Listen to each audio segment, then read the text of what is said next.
There's a lot that goes into making a video game. You have to create the characters, write a story, design the art and graphics for it, and make the gameplay fun. But one aspect of video games is recognizable and understandable to anyone: the music. Music can do a significant amount for video games. It can help to set a mood and make the player feel more immersed and engaged. But large amounts of effort have gone into creating the technology that allows for the large orchestral themes we see in modern games today. In the earliest days of gaming, games didn't even have music whatsoever. This is the earliest age of video games, where consoles and PCs were non-existent, and arcades were the only games available to the public. These games were some of the first to ever exist, and thus the technology wasn't quite advanced enough to produce music yet. In these early days of video games, sounds were produced using channels. Channels were the tools in a machine's hardware that allowed it to play sounds and tones. They created these sounds in different types of wavelengths: square, triangle, pulse, and sawtooth. They also used a pseudo-random noise generator, or PRNG, which sounds like this. It might just sound like static, but by shortening it and changing the pitch, it can be used to produce the sound of drums. The number of channels and the types of sounds they could play varied between machines. At first, most games would use these beeps to produce sound effects. For example, when a spaceship would shoot, it would play a square wave, and when a ship was destroyed, it would use the PRNG to make an explosion sound. The game Space Invaders was one of the earliest to use sounds for something other than sound effects. It had 4 bass notes playing in a loop that would speed up as the aliens got closer. The game Rally X, a racing game, was the first to use actual background music throughout the game. Fast forward to September 1977, and we see the release of the Atari 2600, the first home console to truly take off. This system had 4 distinct channels, pulse waves, with 4-bit settings for volume. With these extreme limitations on the sound that could be played, it was very rare that a game used background music. Sounds were reserved almost entirely for effects. Some games were able to pull off music, however, such as Gyrus, at the expense of any sound effects at all, that is. Fast forward a bit further, and to the video game crash of 1983, in which Atari almost entirely killed the market in America by oversaturating it with hastily made games. Luckily, in 1985, Nintendo released the Nintendo Entertainment System and brought video games back into the mainstream. This system, usually referred to as the NES, had 5 channels from which it could play sounds. 2 were pulse waves, 1 was triangle, 1 was for PRNG, and the last could play very low-quality digital samples. If games wanted to add extra channels for better music, they were able to put expansion chips inside the cartridges to add more. This was expensive, however, and few games used them. Having such limitations on the music that you're able to produce might seem like an entirely bad thing, but it actually had a few advantages. With only 3 music channels and a drum to work with, composers were unable to create huge, beautiful orchestral movements to make their music good and stand out. They had to create music using catchy, repeating phrases in the music to make it stand out and be more memorable. That's why video game themes from the 80s, such as the Super Mario Bros. Theme, are still so recognizable today.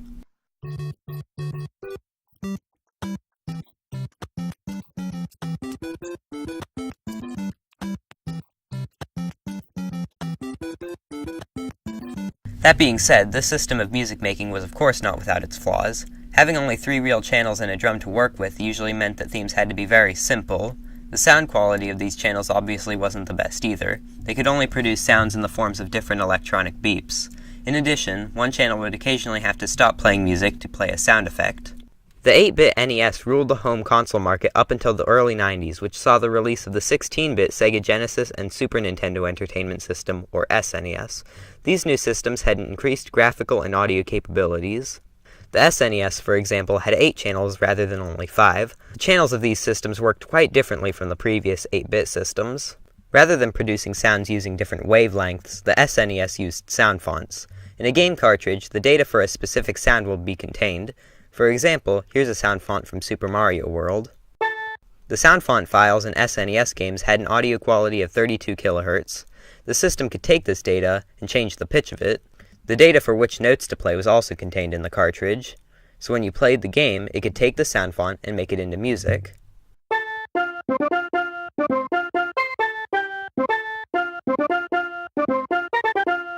And by combining sound fonts using different channels, and new effects such as echoes, more complicated and interesting songs could be developed.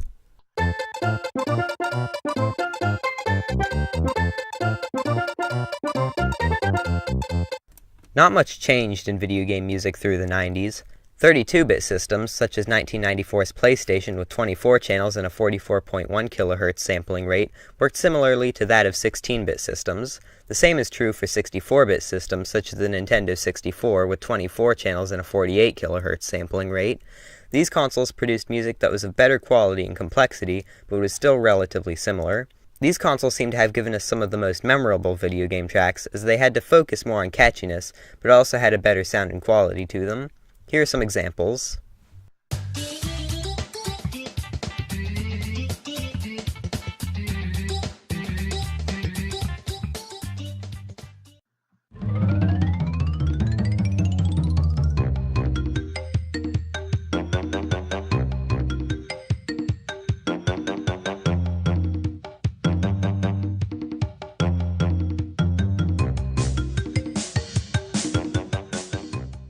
As we enter the early 2000s and see the release of new consoles such as the PlayStation 2, Nintendo GameCube, and Xbox, a new development in video game music begins.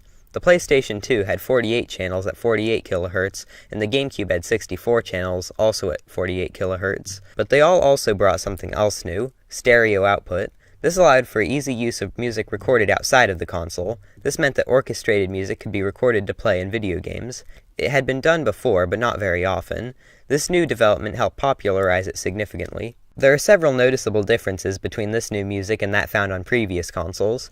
It has far more depth than previous games and is better at creating tone. It also sounds far better than the music created using only wavelengths or sound fonts. But now, no longer having to focus on melodies, most music had lost its catchy tunes and, while sounding nicer, just wasn't as memorable. This transitions us into the modern day, where systems now lack channels entirely. All music is pre-recorded and played in stereo. Bigger budget games use orchestrated music. Smaller games use programs to play, create music, and move it into the game. While orchestrated and pre-recorded music has overtaken games, some series still remember their roots. Take, for example, the Super Mario series. In 2007, with the release of Super Mario Galaxy, fully orchestrated music was used for the first time in the series' history. Rather than completely change the style of the music, they combined the catchy music of the previous games with the full orchestra, and the music of that game is widely regarded as some of the best of all games. Here are some examples from it.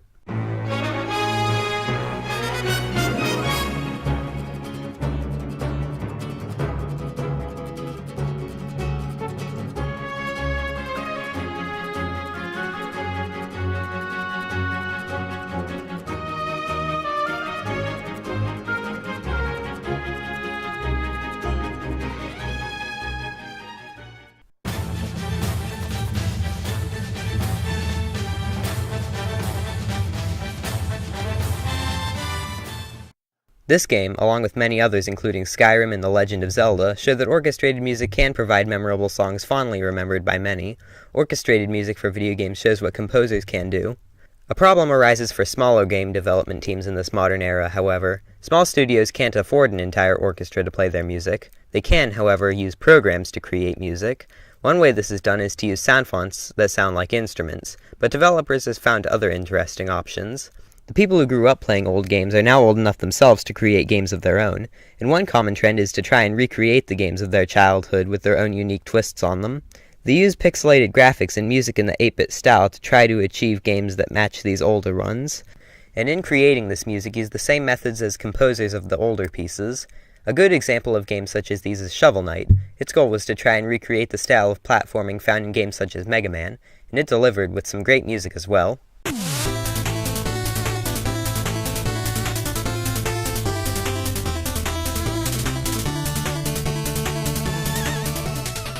In conclusion, video game music has evolved in a lot of ways over the years. It was catchy, expanded upon that, drastically changed to be more complex and serious before finally coming back again, which brings us to now. In a medium evolving as rapidly as video games have been, it's impossible to tell where video game music will go next, but its overall style is sure to change in many ways in the future.